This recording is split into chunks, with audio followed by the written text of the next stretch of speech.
Hello बच्चों, हमारे YouTube channel में एक बार फिर से स्वागत है। हम पढ़ रहे हैं chapter how do organisms reproduce. तो हम बात करते हैं इस चैप्टर में पहले क्या क्या पढ़ चुके हैं। जैसे रिप्रोडक्शन टॉपिक हो चुका है, रिप्रोडक्शन के कौन कौन से टाइप्स होते हैं और ऑर्गेनिज्म रिप्रोडक्शन क्यों करते हैं। तो एक बार थोड़ा सा रिवाइज कर लेते हैं कि रिप्रोडक्शन क्या होता है। रिप्रोडक्शन, ठीक है। रिप्रोडक्शन हमें बताया था दो टर्म से मिलकर बना है, री और प्रोडक्शन। मतलब एक ऐसी प्रोसेस जिसमें कोई भी ऑर्गेनिज्म अपने ही जैसा एक नए ऑर्गेनिज्म का फॉर्मेशन करता है, वही प्रोसेस कहलाती है क्या, रिप्रोडक्शन। रिप्रोडक्शन जो होती है हमने बताया था कैसी प्रोसेस है, बायोलॉजिकल। कैसी प्रोसेस है, बायोलॉजिकल प्रोसेस है, ठीक है। इसके अलावा बताया था कि जो रिप्रोडक्शन है ये दो प्रकार का होता है। कितने प्रकार का, दो प्रकार का। पहला कौन सा, एसेक्सुअल, और दूसरा कौन सा, सेक्सुअल, ठीक है। हमने बताया था एसेक्सुअल रिप्रोडक्शन क्या होता है, जिसमें सिंगल पेरेंट की रिक्वायरमेंट होती है। कितने पेरेंट की रिक्वायरमेंट होती है, सिंगल। जबकि एसेक्सुअल रिप्रोडक्शन में कितने पेरेंट की रिक्वायरमेंट होती है, टू पेरेंट की रिक्वायरमेंट होती है। यहाँ पर गैमीट का फॉर्मेशन नहीं होता है। जो एसेक्सुअल रिप्रोडक्शन है यहाँ पर गैमीट नहीं बनता है, जबकि सेक्सुअल रिप्रोडक्शन में गैमीट का फॉर्मेशन होता है। फिर उसके अलावा हमने बताया था कि जो एसेक्सुअल रिप्रोडक्शन है यहाँ पे वेरिएशन बहुत ही कम होता है। क्या होता है, वेरिएशन बहुत ही कम होता है। वेरिएशन यहाँ पर लेस होता है, जबकि यहाँ पे वेरिएशन मोर होता है। आई बात समझ में। तो क्या क्या हो गया, एसेक्सुअल रिप्रोडक्शन और सेक्सुअल रिप्रोडक्शन। सिंगल पेरेंट, यहाँ पर टू पेरेंट की रिक्वायरमेंट, यहाँ पे गैमीट नहीं बनेगा, इधर गैमीट का फॉर्मेशन होगा और यहाँ पर वेरिएशन कम होता है, जबकि यहाँ पर वेरिएशन ज्यादा होता है। इसके बाद हमने देखा था कि जो ऑर्गेनिज्म है वो रिप्रोडक्शन क्यों करते हैं। तो व्हाई डू ऑर्गेनिजम्स रिप्रोड्यूस। तो हमने बताया था कि रिप्रोडक्शन इसलिए करता है कोई भी ऑर्गेनिज्म ताकि जो उसकी स्पीशीज है वो कंटिन्यू हो सके। तो क्या क्या लिख सकते हैं, for the continuation of their species, ठीक है। इतना हम कवर कर चुके थे अपने पहले लेक्चर में। तो क्या क्या हो चुका था, रिप्रोडक्शन क्या होता है, रिप्रोडक्शन के कौन कौन से टाइप्स होते हैं। फिर उसके बाद देखा था कि जो ऑर्गेनिज्म है वो रिप्रोडक्शन क्यों करते हैं, ताकि जो उनकी स्पीशीज है वो कंटिन्यू हो सके, ठीक है। आज हम देखेंगे कि जो ऑर्गेनिज्म है जब वो रिप्रोडक्शन करते हैं तो जो उनका ऑफस्प्रिंग होता है क्या वो एग्जैक्ट कॉपी होता है अपने पेरेंट का, या उसमें कुछ डिफरेंसेस होते हैं। तो नेक्स्ट क्या है, do organisms creates their exact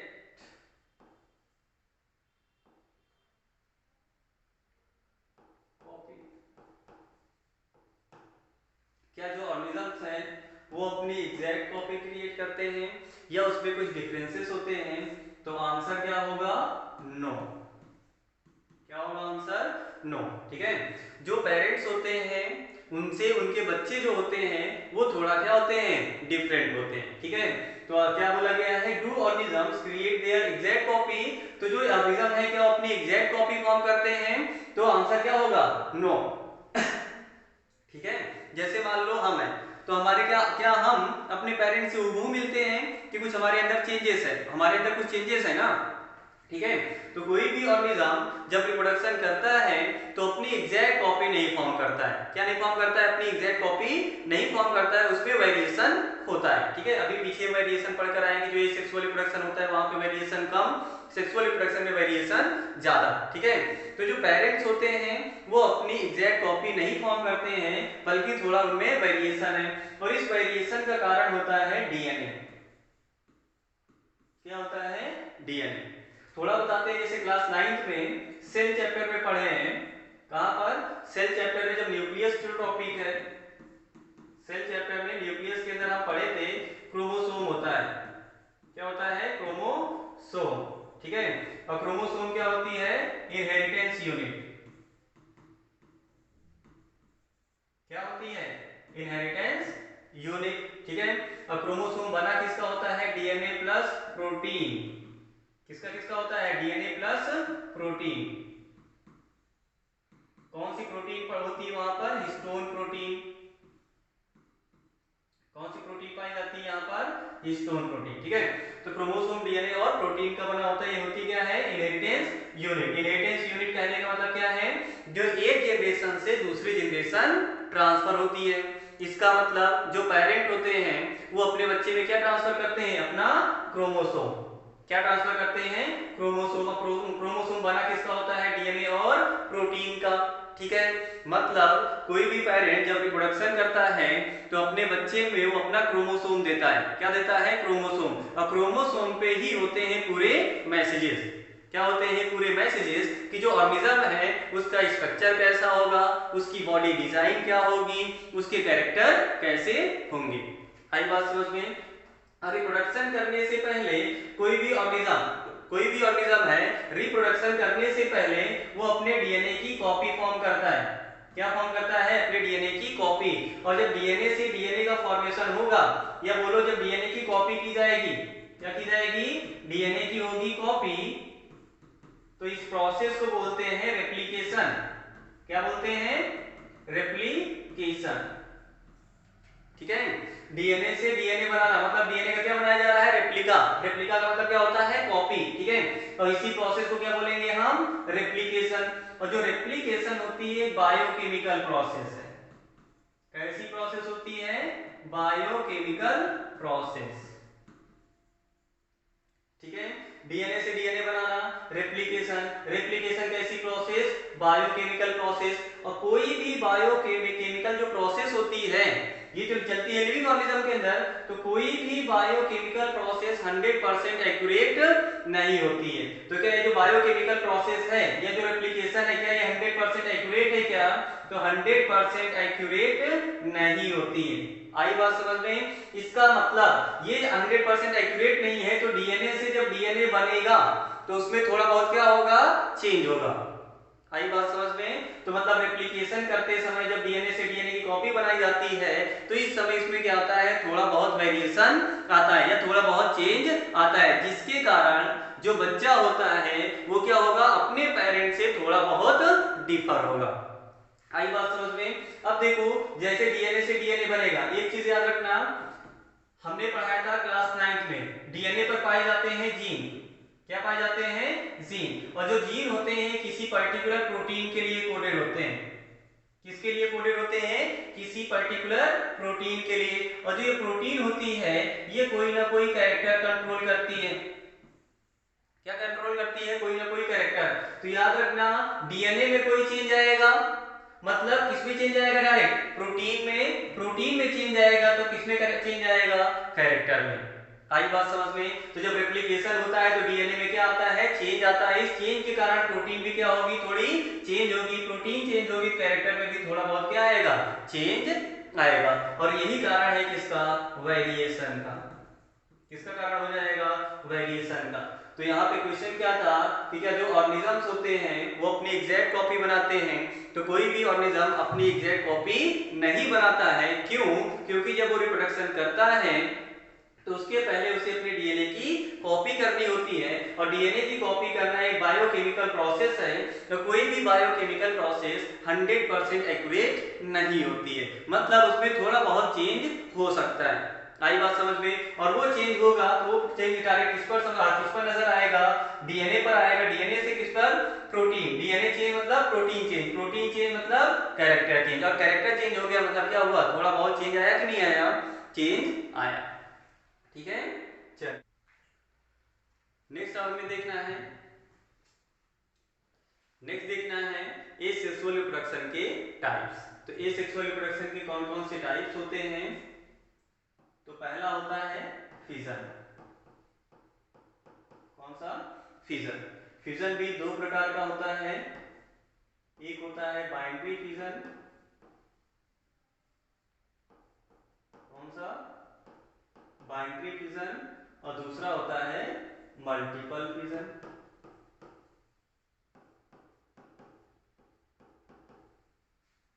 ठीक है, दूसरा है फ्रेगमेंटेशन।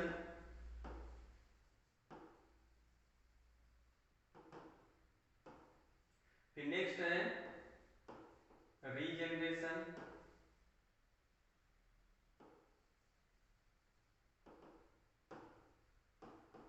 बडिंग,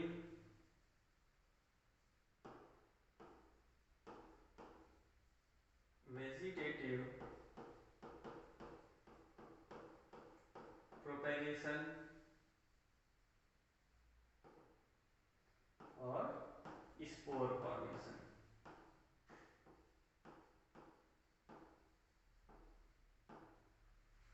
तो एसेक्सुअली प्रोडक्शन के कौन कौन से टाइप्स होते हैं?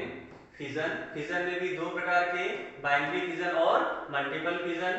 फिर नेक्स्ट है fragmentation, regeneration, budding, vegetative propagation और स्पोर फॉर्मेशन।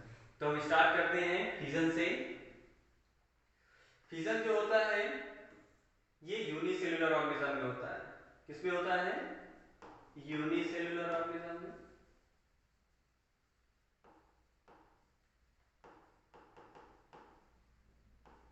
ठीक है, तो जो यूनिसेलुलर ऑर्गेनिज्म होते हैं वो क्या करते हैं? फिजन। ठीक है, फिजन कितने प्रकार के होता है? दो। पहला कौन सा? बाइनरी, दूसरा मल्टीपल।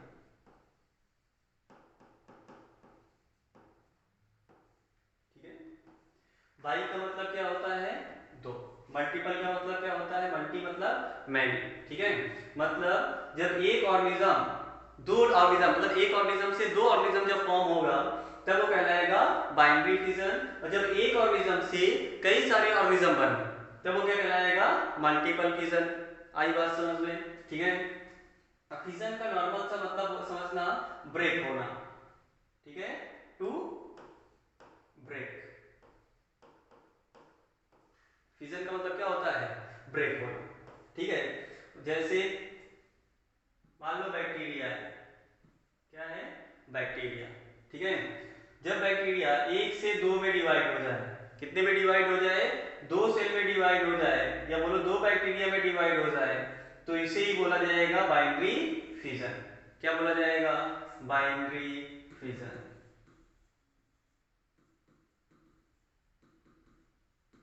ठीक है, तो बाइनरी फिजन क्या होता है?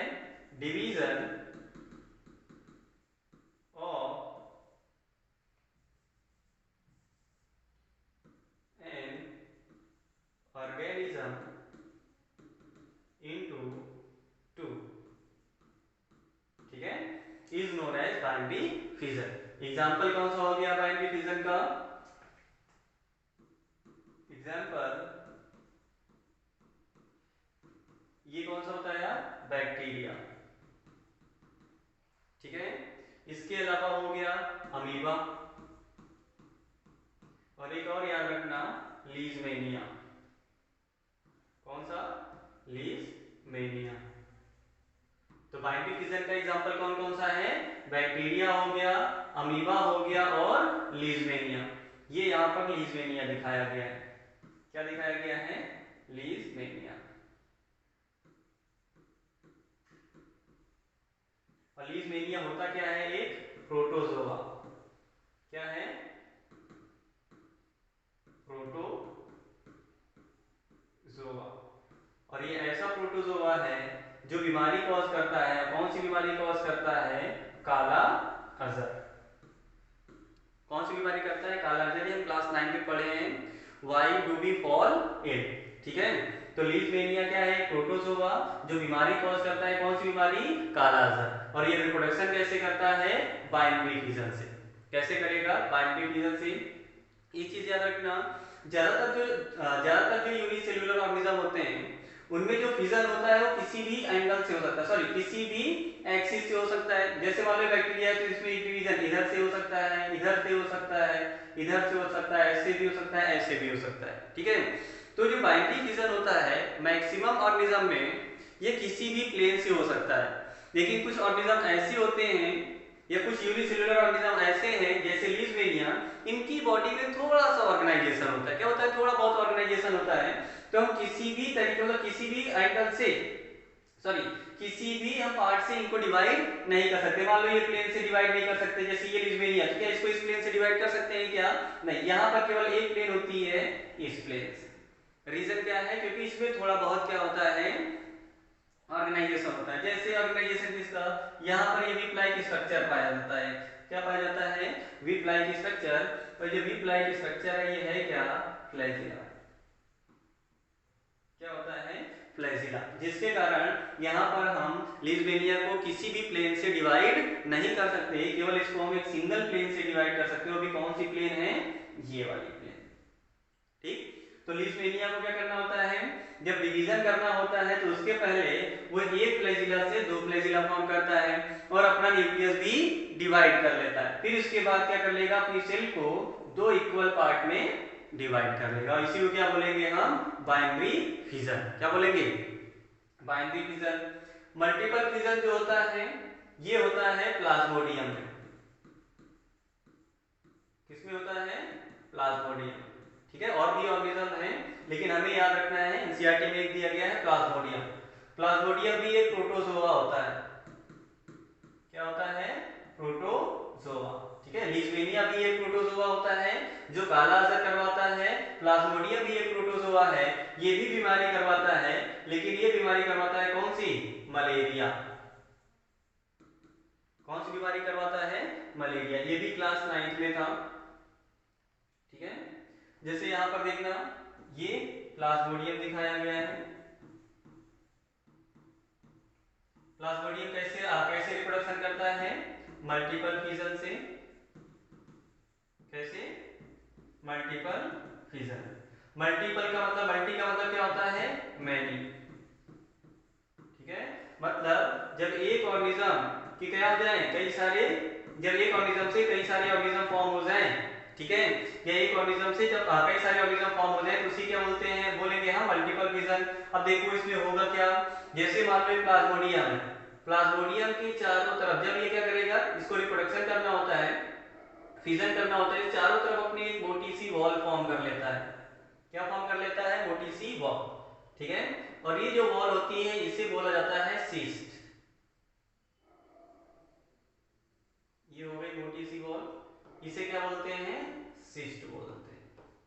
ठीक है, और इसके अंदर क्या है, ये इसका न्यूक्लियस। ठीक, पहले क्या करेगा, जो प्लाज्मोडियम है अपने न्यूक्लियस का लगातार कई बार डिवीजन करेगा। क्या करेगा, पहले अपने न्यूक्लियस का लगातार कई बार डिवीजन करेगा। न्यूक्लियस का डिवीजन करने के बाद इस पर आएगी मेम्ब्रेन। क्या चढ़ेगी इस पर, मेम्ब्रेन। तो इसके चारों तरफ आ जाएंगी मेम्ब्रेन। फिर इसके बाद जो ये सिस्ट है, जब सिस्ट इनका डिसॉल्व हो जाएगा तो यहाँ पर जितने भी यहाँ पर न्यूक्लियस थे उतने ही क्या हो जाएंगे, इनके ऑर्गेनिज्म फॉर्म हो जाएंगे, उतने ही इंडिविजुअल फॉर्म हो जाएंगे। आई बात समझ में। तो क्या होता है, मल्टीपल फिजन में पहले न्यूक्लियस डिवाइड करता है, फिर उसके बाद उनका साइटोप्लाज्म डिवाइड करेगा। ठीक है, तो जब फेवरेबल कंडीशन वगैरह आ जाती है और एक सिस्ट ब्रेक कर जाएगा तो उसके बाद हर एक इंडिविजुअल एक नया ऑर्गेनिज्म फॉर्म करेगा। ठीक है, तो ये हो गया क्या हमारा फिजन। फिजन कितने प्रकार का होता है, फिजन दो प्रकार के, कौन कौन से, बाइनरी फिजन और मल्टीपल फिजन। फिजन होता किसमें है, यूनिसेलुलर ऑर्गेनिज्म में। फिजन का मतलब क्या है, टू ब्रेक, मतलब क्या होना, ब्रेक होना। अब हमने बताया कि जैसे जो बाइनरी फिजन होता है ये होता किसमें है, बैक्टीरिया में, अमीबा में और लीजमेनिया में। लीजमेनिया प्रोटोजोआ है जो कौन सी बीमारी करवाता है, काला असर। ठीक है, फिर उसके बाद हमने बताया मल्टीपल फिजन होता है प्लाज्मोडियम में, ये भी एक प्रोटोजोआ और ये मलेरिया करवाता है। ठीक, और ये होता कैसे, इसमें होता कैसे है डिवीजन, पहले लगातार न्यूक्लियस के कई बार डिवीजन होते हैं, उसके बाद उसकी तरफ, उसके चारों तरफ क्या आती है, मेम्ब्रेन। तब क्या होगा, जब फेवरेबल कंडीशन आएगी, सिस डिसॉल्व हो जाएगा, तो यहाँ पर जितने भी इंडिविजुअल हैं वो एक ऑर्गेनिज्म का फॉर्मेशन करेंगे। ठीक, नेक्स्ट देखना है फ्रेगमेंटेशन। क्या देखना है, फ्रेगमेंटेशन। फ्रेगमेंटेशन जो होता है ये होता है मल्टी सेलुलर ऑर्गेनिज्म। जैसे अभी फिजन बताए थे, फिजन यूनिसेलुलर ऑर्गेनिज्म में होता है। ठीक है, और जो फ्रेगमेंटेशन है ये होता है मल्टी सेलुलर ऑर्गेनिज्म में। आई बात समझ में। और ये जो मल्टी सेलुलर ऑर्गेनिजम्स है, कैसे मल्टी सेलुलर ऑर्गेनिज्म में होता है, तो सिंपल। कैसे, सिंपल। जैसे एक एग्जांपल एल्गी। जैसे एल्गी, एल्गी में भी कौन सा, जैसे यहाँ पे जो दिया गया है एनसीईआरटी में स्पायरोगायरा। ठीक है, तो जो फ्रेगमेंटेशन होता है ये सिंपल मल्टीसेल्यूलर ऑर्गेनिज्म में होता है। एक एग्जांपल एल्गी, एल्गी में भी कौन सा, स्पायरोगायरा। अब फ्रेगमेंटेशन में क्या होगा, जो मैच्योर इंडिविजुअल है, कौन सा, जो मैच्योर इंडिविजुअल होते हैं उनके जितने भी टुकड़े हो जाएं, क्या हो जाए, अगर उनके कई सारे टुकड़े हो जाए तो हर एक टुकड़े से एक नया इंडिविजुअल फॉर्म हो जाएगा। क्या हो जाएगा, हर एक हर एक ऑर्गेनिज्म से या बोलो हर एक टुकड़े से एक नया इंडिविजुअल का फॉर्मेशन हो जाएगा। तो फ्रेगमेंटेशन में जब मैच्योर इंडिविजुअल जैसे स्पायरोगायरा है, ये दिया गया है स्पायरोगायरा। ठीक है, स्पायरोगायरा के मान लो 4 टुकड़े कर दिए, क्या कर दिए, 4 टुकड़े कर दिए, तो हर एक टुकड़े से एक नया स्पायरोगायरा बनेगा। क्या होगा, हर एक टुकड़े से एक नया स्पायरोगायरा का फॉर्मेशन होगा। क्या ये कॉम्प्लेक्स मल्टीसेल्यूलर ऑर्गेनिज्म में भी होता है क्या, तो कॉम्प्लेक्स मल्टीसेल्यूलर ऑर्गेनिज्म में फ्रेगमेंटेशन नहीं होता है। रीजन क्या होती है, क्योंकि जो कॉम्प्लेक्स मल्टीसेल्यूलर होते हैं, कौन से, complex multi cellular organism, complex multicellular की बात जो बॉडी होती है, क्या होती है, बॉडी जो होती है वो मोर ऑर्गेनाइज होती है। क्या होती है, मोर ऑर्गेनाइज्ड। ठीक है, ऑर्गेनाइज कहने का मतलब क्या, इनमें जो सेल्स होती हैं वो फॉर्म कर लेती है क्या, टिश्यूज में ऑर्गेनाइज होती है। टिश्यूज ऑर्गेनाइज होते हैं किसमें, ऑर्गन्स में, और ऑर्गन्स ऑर्गेनाइज होते हैं ऑर्गन सिस्टम में। आई बात समझ में। ठीक है, तो यहाँ पर जो कॉम्प्लेक्स मल्टीसेल्यूलर ऑर्गेनिजम्स हैं, क्या यहाँ पर फ्रेगमेंटेशन से रिप्रोडक्शन हो सकता है क्या, तो आंसर नहीं। ठीक है, रीजन क्या बोलोगे, क्योंकि जो इनकी बॉडी होती है उसमें ऑर्गेनाइजेशन क्या होता है, ज्यादा, जबकि जो सिंपल मल्टीसेल्यूलर ऑर्गेनिज्म है जैसे स्पायरोगायरा, तो इनकी बॉडी ज्यादा ऑर्गेनाइज नहीं होती है। ठीक है, तो फ्रेगमेंटेशन का एक एग्जांपल याद रखना है स्पायरोगायरा। ठीक है, नेक्स्ट देखना है रीजेनरेशन। क्या देखेंगे, रीजेनरेशन। जैसे फ्रेगमेंटेशन होता है वैसे ही क्या होता है, रीजेनरेशन। तो रीजेनरेशन भी किसमें होगा, सिंपल मल्टीसेल्यूलर ऑर्गेनिज्म में, सिंपल मल्टीसेल्यूलर ऑर्गेनिज्म में। ठीक है, इसका एग्जांपल क्या है, जो सिंपल एनिमल्स हैं, कौन से, सिंपल एनिमल्स, जैसे प्लैनेरिया, कौन से, प्लैनेरिया और हाइड्रा।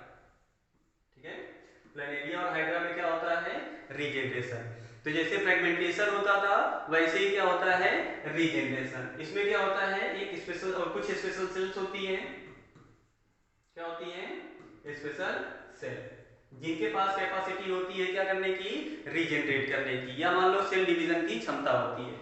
मान लो जैसे प्लैनेरिया है, प्लैनेरिया के क्या हो जाए, कई सारे टुकड़े, तो हर एक टुकड़े से एक नया प्लैनेरिया बन जाएगा। क्या हो जाएगा, हर एक टुकड़े से एक नया प्लैनेरिया हो जाएगा। किसके कारण होता है, क्योंकि इसमें क्या पाई जाती है, स्पेशल सेल पाई जाती हैं जिनके पास क्या क्षमता होती है, डिवीजन करने की।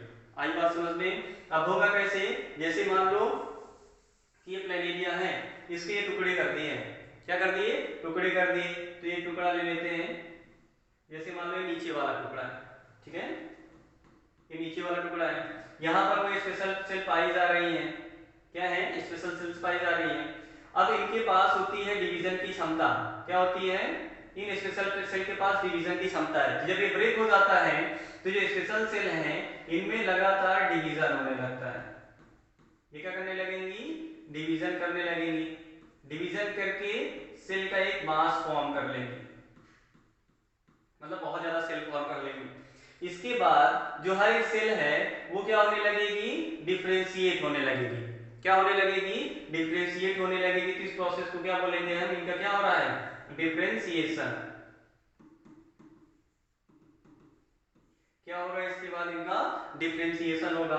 तो हर एक सेल अपनी पोजीशन के हिसाब से अपने आप को क्या कर लेंगी, किसी पर्टिकुलर फंक्शन में परफॉर्म करने के लिए अपने आप को स्पेशलाइज कर लेंगी। आई बात समझ में। तो यहाँ पर जो स्पेशल सेल है वो क्या करती है, पहले लगातार कई बार डिवीजन करती जाती हैं और कई सारी सेल का फॉर्मेशन कर लेंगी।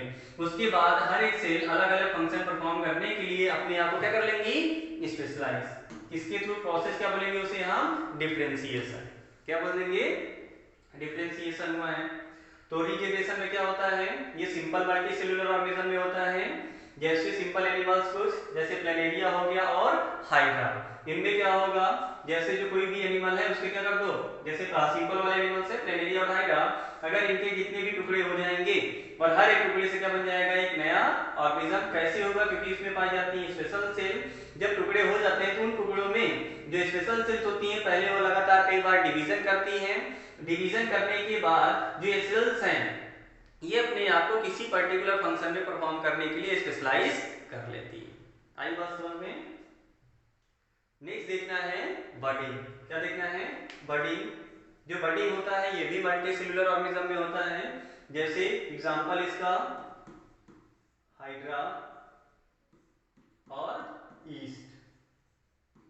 बोलोगे भैया अभी हम पीछे भी देख कर आ रहे हैं, यहाँ पर भी कि रीजेनरेशन जो होता है किसमें होता है, हाइड्रा में भी होता है और प्लेनेरिया में भी होता है। तो हाइड्रा में रीजेनरेशन भी होता है और बडिंग भी होती है। जैसे मान लो ये हाइड्रा है, हाइड्रा के 4 टुकड़े कर दो, ये जितने भी टुकड़े कर दो, अगर इसके हाइड्रा के किसी कारणवश क्या हो जाए, टुकड़े हो जाएंगे, तो हर एक टुकड़े से एक नया हाइड्रा बन जाएगा। क्या हो जाएगा, हर एक टुकड़े से एक नया हाइड्रा का फॉर्मेशन होगा। ठीक है। इसके अलावा जो हाइड्रा है ये बडिंग भी शो करता है। क्या करता है, बडिंग। तो बात करते हैं बडिंग कैसे होती है। हाइड्रा में कुछ स्पेशल सेल पाई जाती है जिन्हें बोला जाता है रीजेनरेटिव सेल। क्या बोला जाता है, रीजेनरेटिव सेल। ठीक है। ये जो रीजेनरेटिव सेल्स हैं इनके पास क्या क्षमता होती है, नाम ही बता रही है रीजेनरेटिव, मतलब क्या करने की, रीजेनरेट करने की क्षमता होती है। जैसे हाइड्रा है, हाइड्रा में जो रीजेनरेटिव सेल्स होती हैं ये लगातार क्या करने लगेंगी, मल्टीपल डिवीजन। मल्टीपल डिवीजन करके बड का फॉर्मेशन करती हैं। किसका फॉर्मेशन करती हैं, ये जो रीजेनरेटिव सेल्स हैं मल्टीपल डिवीजन के बाद क्या करेंगे, पहले मल्टीपल डिवीजन, मल्टीपल डिवीजन करने के बाद ये बड का फॉर्मेशन करती है। किसका फॉर्मेशन करती हैं, बड का। आई बात समझ में। तो हाइड्रा में जो रीजेनरेटिव सेल्स हैं ये मल्टीपल डिवीजन करके बड बनाती हैं, और ये जो बड है आगे जाके क्या बनाएगा, एक इंडिविजुअल का फॉर्मेशन करेगा। किसका फॉर्मेशन करेगा, इंडिविजुअल का। ठीक है।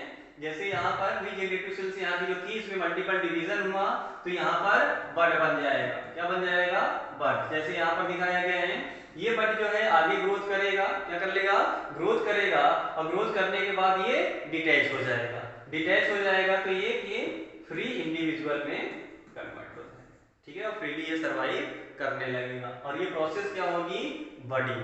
कौन सी प्रोसेस होगी, बडिंग। तो बडिंग किसमें होता है, हाइड्रा में भी होता है और बडिंग ईस्ट में भी होता है। जैसे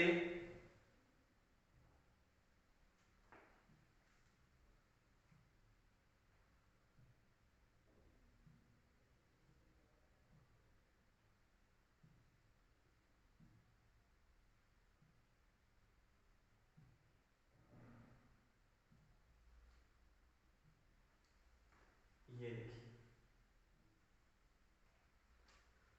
ये ईस्ट है। क्या है ये, ईस्ट। ठीक है। ईस्ट में क्या होगा, किसी पर्टिकुलर पार्ट से इसमें बड बन जाएगा, बाहर निकल आएगा और क्या कहलाएगा वो, बड। ठीक है। और ये जब बड क्या हो जाएगा, बॉडी से डिटैच हो जाएगा तो एक नए ईस्ट का फॉर्मेशन करेगा। कभी कभी क्या होता है, एक बड के ऊपर दूसरा बड बन जाता है, दूसरे के ऊपर तीसरा, तीसरे के ऊपर चौथा। और जब यहाँ ब्रेक हो जाएंगे तो हर एक बड से क्या बन जाएगा, एक नए ईस्ट का फॉर्मेशन होगा। आई बात समझ में। तो बडिंग किसमें किसमें होती है, हाइड्रा में, और दूसरा कौन सा याद रखना है, ईस्ट में। ठीक है। बाकी पढ़ेंगे हम नेक्स्ट क्लास में वेजिटेटिव प्रोपेगेशन और स्पोर फॉर्मेशन। तो हम थोड़ा सा पीछे का रिवाइज कर लेते हैं कि आज हम क्या क्या पढ़े हैं। सबसे पहले हम लोगों ने देखा कि क्या जो ऑर्गेनिजम्स हैं वो अपनी एग्जैक्ट कॉपी बनाते हैं जब रिप्रोडक्शन करते हैं। तो कोई भी ऑर्गेनिज्म जब रिप्रोडक्शन करता है तो अपनी एग्जैक्ट कॉपी नहीं बनाता है, लेकिन जो उसके ऑफस्प्रिंग होते हैं उनका स्ट्रक्चर उनसे मैच करता है। रीजन क्या है, क्योंकि वो अपने बच्चे में अपना डीएनए ट्रांसफर करते हैं और डीएनए पे ही होते हैं पूरे मैसेजेस, और जो एग्जैक्ट कॉपी होती है वो क्यों नहीं बनती? क्योंकि जो पेरेंट जब डीएनए से डीएनए का फॉर्मेशन करते हैं तो वहां पर बायोकेमिकल रिएक्शन चलती है, और हमने बताया था कि कोई भी बायोकेमिकल रिएक्शन 100% एक्यूरेट नहीं होती। तो इसका मतलब जब डीएनए से डीएनए बनाया जाता है तो डीएनए में थोड़ा बहुत क्या आता है? चेंज। और डीएनए में चेंज आएगा तो डीएनए से बनती है प्रोटीन। क्या बनती है? प्रोटीन। तो डीएनए में चेंज मतलब प्रोटीन में चेंज, और प्रोटीन में चेंज तो कैरेक्टर में भी क्या आएगा? थोड़ा बहुत चेंज आएगा। ठीक है, उसके बाद हमने देखा एसेक्सुअल टाइप, मतलब एसेक्सुअल रिप्रोडक्शन के टाइप देखे, जैसे कौन कौन से होते हैं एसेक्सुअल रिप्रोडक्शन के टाइप। फिजन हो गया, फिजन भी दो प्रकार का, बाइनरी फिजन और मल्टीपल फिजन। बाइनरी फिजन का एग्जांपल क्या था? बैक्टीरिया, अमीबा हो गया, इसके अलावा प्लाज्मोडियम नहीं, लिस्बेनियम। ठीक है, लिस्बेनिया क्या होता है? प्रोटोजोआ, जो कौन सी बीमारी करवाता है? काला अजहर। फिर उसके बाद मल्टीपल फिजन का एग्जांपल हो गया प्लाज्मोडियम, प्लाज्मोडियम करवाता है मलेरिया। ठीक, फिर उसके बाद हम लोगों ने देखा फ्रेगमेंटेशन। जो फ्रेगमेंटेशन होता है वो सिंपल मल्टीसेलुलर ऑर्गेनिज्म में होता है केवल, जैसे एग्जांपल एल्गी, एल्गी में भी कौन सा? स्पाइरोगारा। ठीक है, वो कॉम्प्लेक्स मल्टीसेलुलर ऑर्गेनिज्म में नहीं होता है। रीजन क्या है? क्योंकि जो मल्टीसेलुलर ऑर्गेनिजम्स होते हैं, जो कॉम्प्लेक्स हैं, उनकी जो बॉडी होती है वो ऑर्गेनाइज होती है। जैसे वहां पर जो सेल होते हैं वो ऑर्गेनाइज होते हैं टिश्यूज में, टिश्यूज ऑर्गेनाइज होते हैं ऑर्गन्स में, ऑर्गन ऑर्गेनाइज होते हैं ऑर्गन सिस्टम में। आई बात समझ में? फिर उसके बाद हम लोगों ने देखा रीजनरेशन। रीजनरेशन होता है, ये भी सिंपल ऑर्गेनिज्म में ही होता है, सिंपल एनिमल्स में होता है, जैसे हाइड्रा और प्लेनेरिया। यहाँ पे कुछ स्पेशल सेल पाई जाती हैं बॉडी के अलग अलग पार्ट्स में। जब बॉडी के कई सारे टुकड़े हो जाते हैं तो जो स्पेशल सेल्स हैं वो क्या करती हैं? कई बार लगातार डिवीजन करके एक सेल का मास बना लेती हैं, और डिवीजन करने के बाद जो सेल्स हैं अपने आप को मॉडिफाई कर लेती हैं किसी एक पर्टिकुलर फंक्शन को परफॉर्म करने के लिए अपनी पोजीशन के हिसाब से। ठीक है, और इसका एग्जांपल कौन सा बताया था? प्लेनेरिया और हाइड्रा। फिर उसके बाद हम लोगों ने देखा बडिंग। बडिंग किस में होता है? हाइड्रा में और ईस्ट में। इसमें क्या होगा? रिजेनरेटिव सेल्स पाई जाती हैं। यहाँ पर रिजेनरेटिव सेल्स पहले मल्टीपल डिवीजन करती हैं, मल्टीपल डिवीजन करने के बाद बड का फॉर्मेशन करती हैं। बड क्या करेगा? एक मैच्योर बॉडी बनाता है, जब वो बॉडी से डिटैच हो जाएगा तो एक नया इंडिविजुअल का फॉर्मेशन करेगा। आई बात समझ में? बाकी का हम पढ़ेंगे अपने नेक्स्ट लेक्चर में। Thank you.